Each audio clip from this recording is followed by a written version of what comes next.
Supreme Court's decision in Dobbs was a victory for democracy in America. Abortion is an issue on which the American people have strong and passionate views and disagree, as the witnesses here at this hearing demonstrate.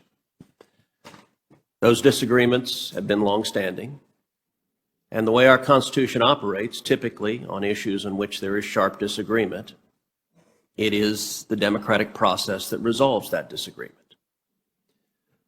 When the Supreme Court decided Roe v. Wade in 1973, 7 unelected judges said to the American people, your views don't matter.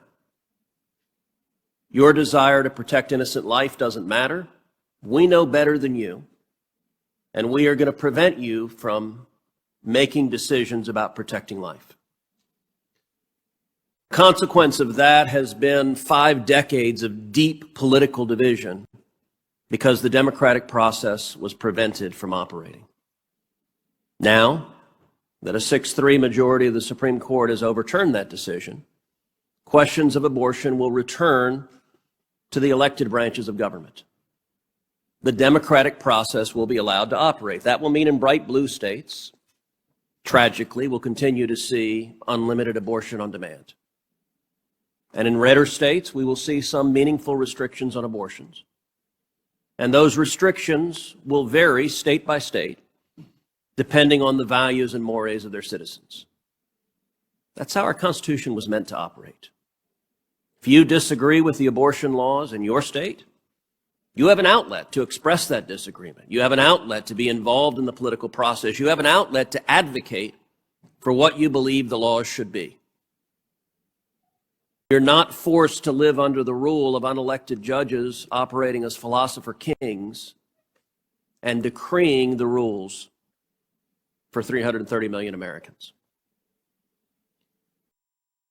I believe abortion's a tragedy. The over 60 million unborn children who've never breathed a breath of air, who've never lived, who've never danced, who've never hugged, who've never loved.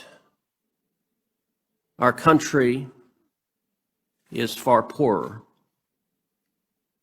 The millions of African American children who never had a chance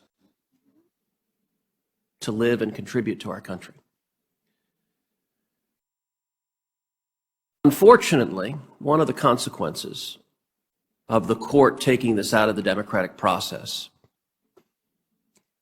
is today's modern Democrat Party has become radicalized on abortion.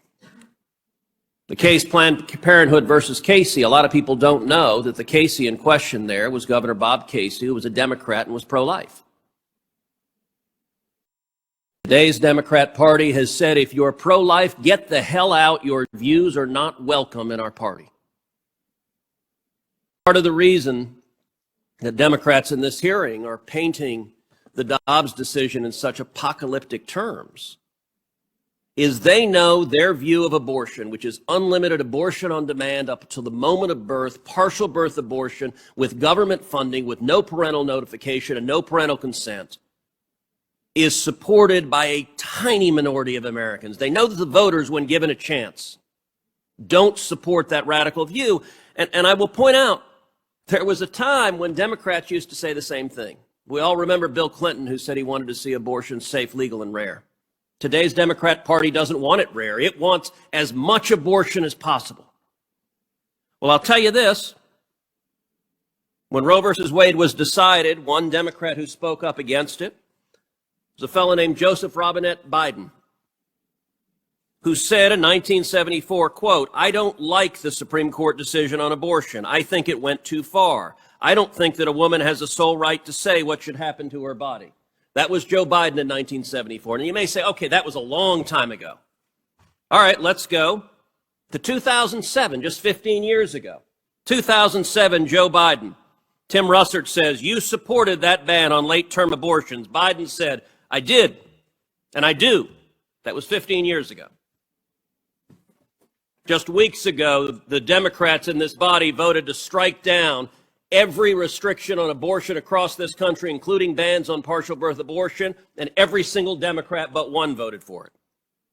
Now, maybe you might say, you know what, Joe Biden was out of step. Well, there's someone else who had similar views, the chairman of this committee, In a June 1983 letter, the chairman of this committee wrote, quote, I have clearly studied the issue, abortion, in depth, in favor of the Eagleton Amendment, which states clearly that the right to abortion is not guaranteed by the U.S. Constitution. The effect of this amendment will be to return us to the legal environment which existed before Roe versus Wade in 1973. Signed, Richard J. Durbin, Member of Congress.